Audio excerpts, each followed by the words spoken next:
Hello everyone, and welcome to So Many Games Studio Time. Welcome to the weekly update number 2, episode number 2. And as you can see, it's just me at my home. There's no Kind. Sadly, he basically swamped with work and also, personal life stuff, social obligations. So this week it'll just be me. So obviously it's going to be a little bit less entertaining because it's always more fun with more than one person. So I'm going to go through this as quick and as fast as possible so you don't have to listen to my voice for too long. Okay.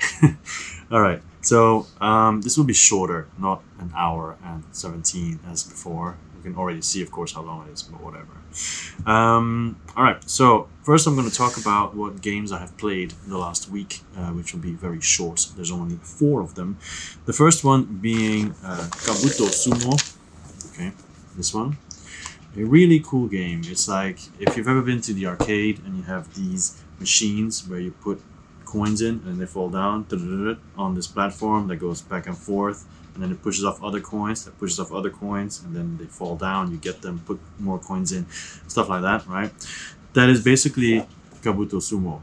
Because you can see in the back of the box, you can see you have this platform where you have several wrestlers, right? Insect wrestlers. One of them is yours, and the other are the other people that are colored pieces. And you're trying to push them off. And whoever pushes someone off first, the first one that falls off, the person wins. Of course, the person who pushed them off wins, right?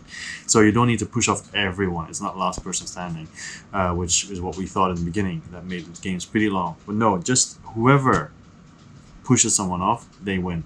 And everyone is an insect, and they have special powers. It plays really, really nicely, and you don't only have the discs, right? But you also have special things here, right? Special tokens here that give your insects just power moves. Let's put it like that. It's more into detail in the unboxing video that will be online soon. It's not online yet, right now, but I'll explain why it's not online yet in a minute. What else did I play? Sorry, I played Reef. Reef is awesome for a family game. It plays very quick. Basically, you're building your own reef. Every turn, you either choose a card or you play a card. If you play a card, then you get the top 2 reef tokens, and then you also score what's already on your board according to that card, and that's it. The game will end when all the tokens of specific color are gone. 2 of them, are gone, or when there's no more cards to be taken. But it plays really quickly. It is strategic as well because you need to keep an eye on other people. Like, oh, you're really going for purple. I'm going to take these purple cards away, whatever. Or you can just not care and do your own thing, which is a lot friendlier. But it's really good. I like it. I play it with my parents even though they're in Belgium. But I played it in the past with them. I have a copy in Belgium and in Hong Kong. The reason why I bought it here is because I can also introduce it to my students, which I'll be doing soon. And I'm pretty sure they will like it as well. Okay, so that's Reef. Then Dollars to Donuts, which is a Kickstarter that arrived like a week and a half ago, right? This is what it looks like. Basically, it is a tile laying game, right? You have some money, which are these tokens here. You spend it to get the free one. You get a tile, put it on your board. And as you can, it's strange. In the example, they don't go over the borders, but in this game, what makes it special is your tile can actually cross the border of your mat. Okay, it's here, yeah, it's right here. So you can actually cross it, okay? This is just by one piece, but you can have just one piece on it and everything else over the edge. Of course, whatever touches over the edge, you don't get it. But you're trying to combine all your donuts, that then you get these donuts which are points, but then you can use these donuts to give it to customers, which are even more points. And then if you have a certain amount of customers from here or there or combinations, you get even more points and stuff like that. So we played it. It was fun. It also has 3 mini expansions, which I really want to try because even though it was fun, I wasn't crazy about it, right? But the people I played it with really liked it. So yeah. We'll see. I'm willing to give it a couple more chances. I'll do a solo video as well on it for sure. eventually. All right, then we the last one is Lost Ruins of Arnak. I don't have this game here because I played it with Kine. I'm not going to say too much about it because we recorded a playthrough and Kine is editing that one, so eventually it'll be on the channel. But let's just say Lost Ruins of Arnak, in the beginning I didn't like it at all. I think we played it now 7 or 8 times, I think, and it's grown on me. Do I feel the need to buy it? No. But with the expansion, maybe. But we haven't played the expansion, okay? We have just the base game that we played. But maybe with the expansion, it'll finally win me over. Who knows? Okay, so that's enough games played. Now, delivered Kickstarters.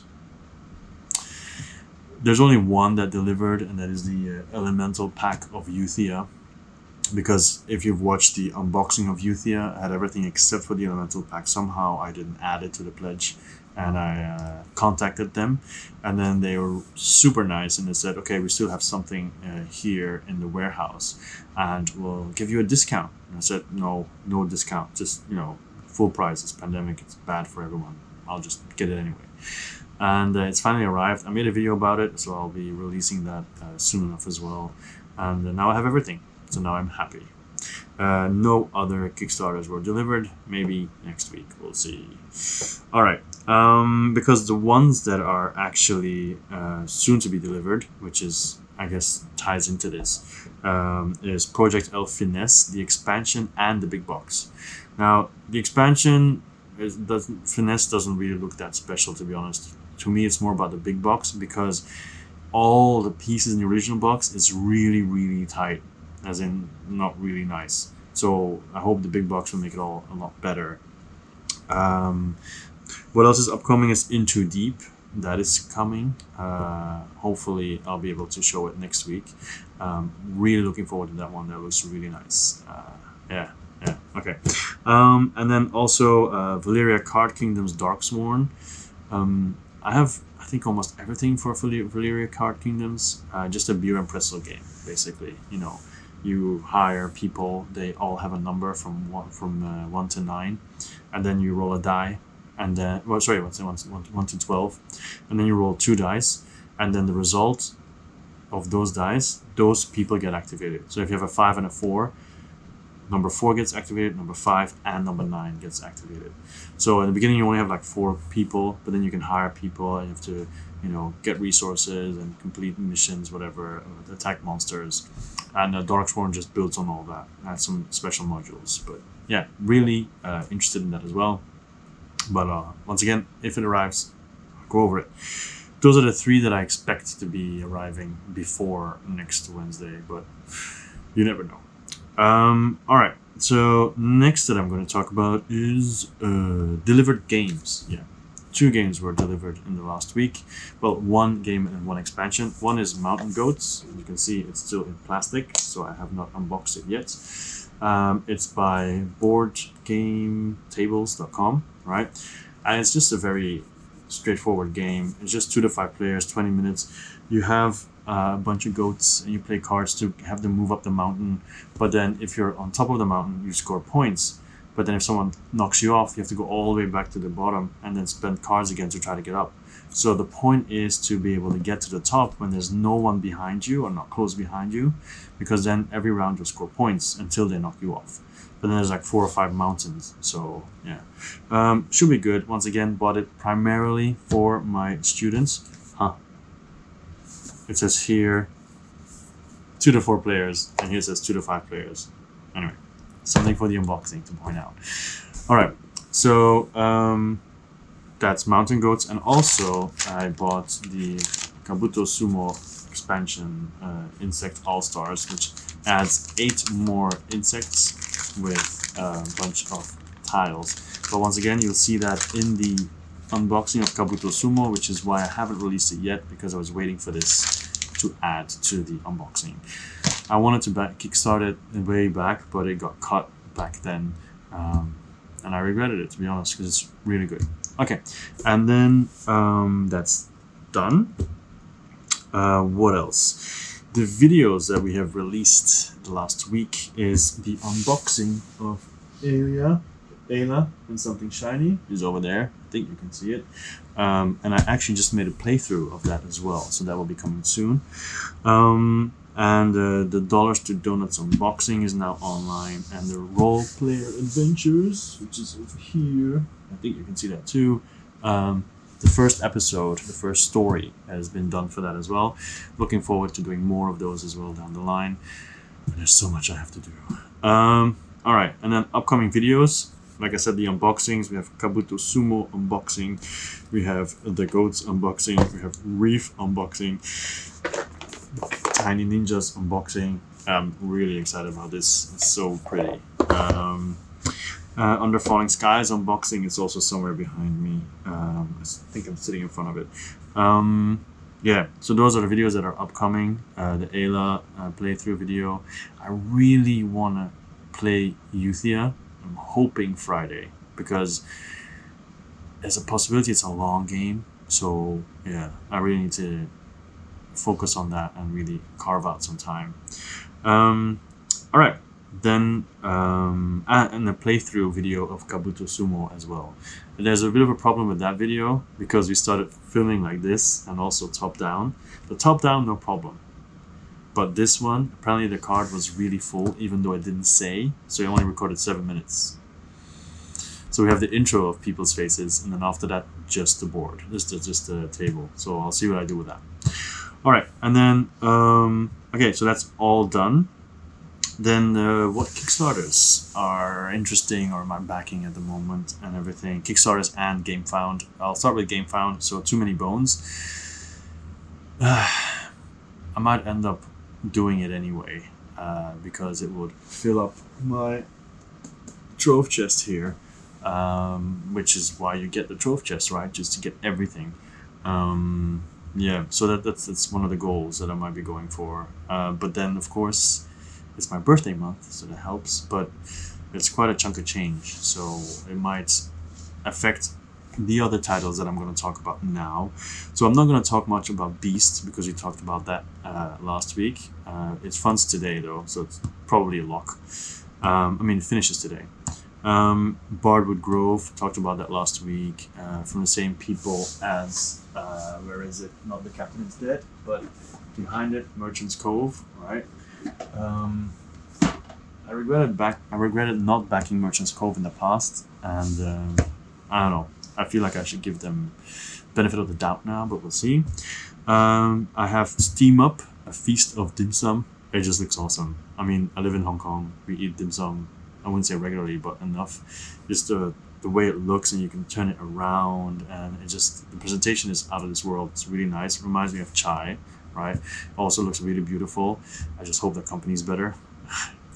If you don't know what I'm talking about, just check the comments of chai and not chai, but chai Tea for Two and the chai High Seas, the Kickstarter comments. You know what I'm talking about. But anyway, so Steam Up looks really, really nice. Don't have too many details about it at the moment. Just that it's just your typical delivery, right? It turns around, you take the items that you need, and then you're trying to also fulfill orders from customers. But the fact that it turns around, you never know who's going to take what. So yeah, it's cool. All right, next is a Senjutsu, Battle for Japan.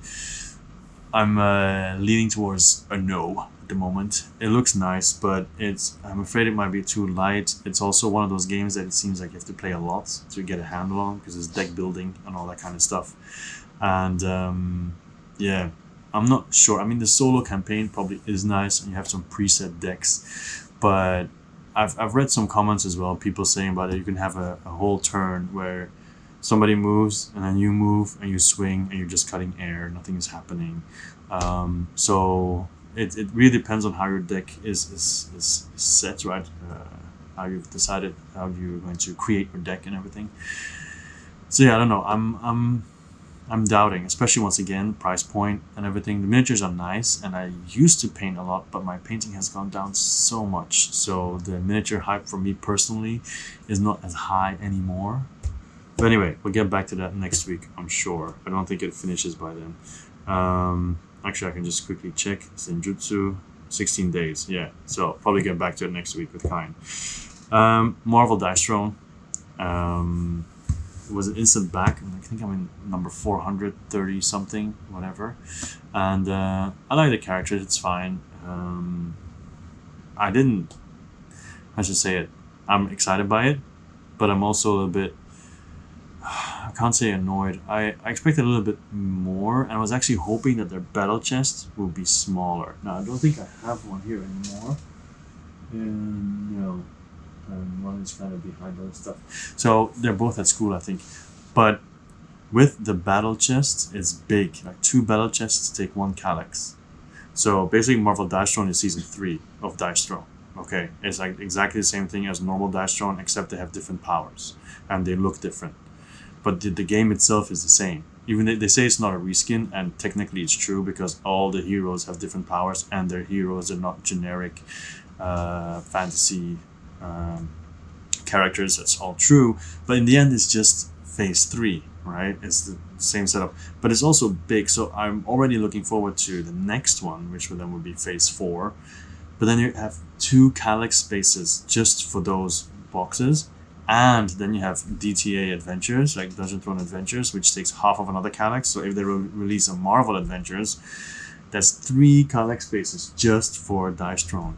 And while I really love Dice Throne, I'm afraid it might be too much. And then I was thinking to myself, I mean, I love Marvel, I really do.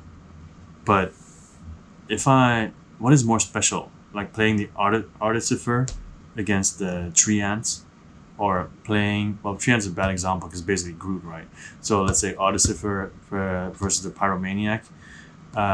Is that better or worse than playing Black Panther versus Scarlet Witch or whatever? You know what I mean? What is more special down the line? If Marvel is literally everywhere, it might just boost up the original ones more because they're more special, right? So I'm not sure. I backed for the 10 mats, but it's not going to stand. It's going to go back to maximum 2 mats. The 10 play mats, while nice, is not. It's just, they look really nice, but I don't think I'm going to keep that. Okay. Then I have For Glory plus Champions expansion. I need to do more research on that. It's more, I backed on faith of other people saying that it's an amazing deck builder. It has solo options. I've wanted to have like an arena battle card game like that several times in the past, but never backed games like that.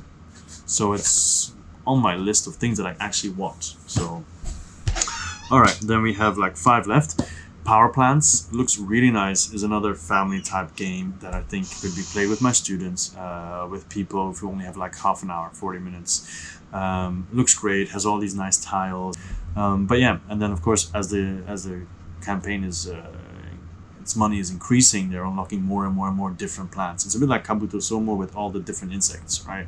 So every plant that you have plays different. Okay, so once again, based on looks and just a little bit scanning, I think this looks nice, and I think the price point isn't bad either. Talking about price pants. Look at my price pants. They're really affordable. No, look at the price points. Talking about that, Catapult Castle. First I was like, what? And I was not really convinced, but it's really cheap. It's like 200 Hong Kong dollars, which is like what, roughly 20 euros, and maybe less or more than Hong Kong dollars. US dollars.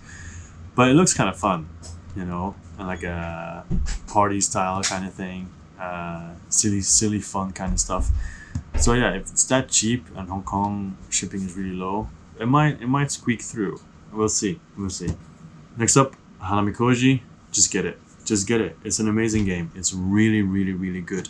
I first discovered it when I was having this Emperor S4 thing, which is the publisher in Taiwan. At one point I owned all their games, but then I got rid of some.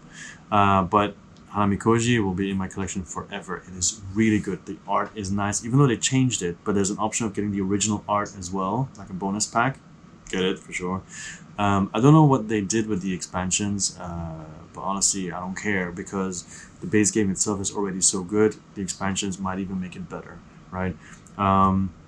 Basically very simple. You have a couple of action tiles. Your opponent has the same, so it's a 1v1 game, right? And on your turn, you have X amount of cards, I think 5 or 6. I forgot. It's been a while since I played. And in the middle, there's 6 or 7 geishas. And you're trying to woo them so they come to you, all right? So every geisha has an instrument or an item that they really love, and those are the cards in your hand. So you have like 6 or 7 cards, and on the side there's a deck, right? So on your turn, you're going to draw a card, if I'm not mistaken, and then you use one of your actions. Yeah, anyway, they're all these single tokens, and you flip them over after you've used them, and it just works. It really works. It's very quick. And even after one round, it could be that you won already, but it could also be that it's a tie, and then you just play again with the current state of the board. So it's not reset or anything. So some geishas might still be in the middle, some might be leaning towards you. So it's either if you have a majority of points, then you can win, or a majority of a certain amount of points you can win, and then a certain amount of geishas who like you can win as well. But yeah, it plays very fast, very beautiful, and obviously I need to play it again because the rules are a bit spotty, but very easy to learn, very easy to play. Love it. Everybody I showed it to, introduced it to, loved it as well. So yeah, and they introduced in the Kickstarter other games as well that you can get, like Herbalism. That was pretty nice, and Shadows over Kyoto, also a very cool game. But yeah, last one is City of the Great Machine. That looks awesome. That looks really pretty. It's one against many. One is the machine, and the other people are just regular humans who are trying to overthrow the machine. Because if I'm not mistaken, the background is the humans invented the machine, right? And the machine got stronger and stronger and stronger, and now the people were like, yeah, it's fine because the machine is taking over stuff that we don't want to do, it's doing more for us and so on. And now the machine is trying to do its final push to make sure that basically humanity is enslaved under its rule. And then these people try to stop it. So of course one person is the machine and the other people are the resistance trying to do a revolution. But the cool part is the board is changeable. You can take one room or area and lift it up, add it somewhere else, and then like this. If you've ever played Sorcerer and Stones from Emperor S4, they have the same mechanic that on your turn you can actually take part of the board, move it somewhere else, and then score.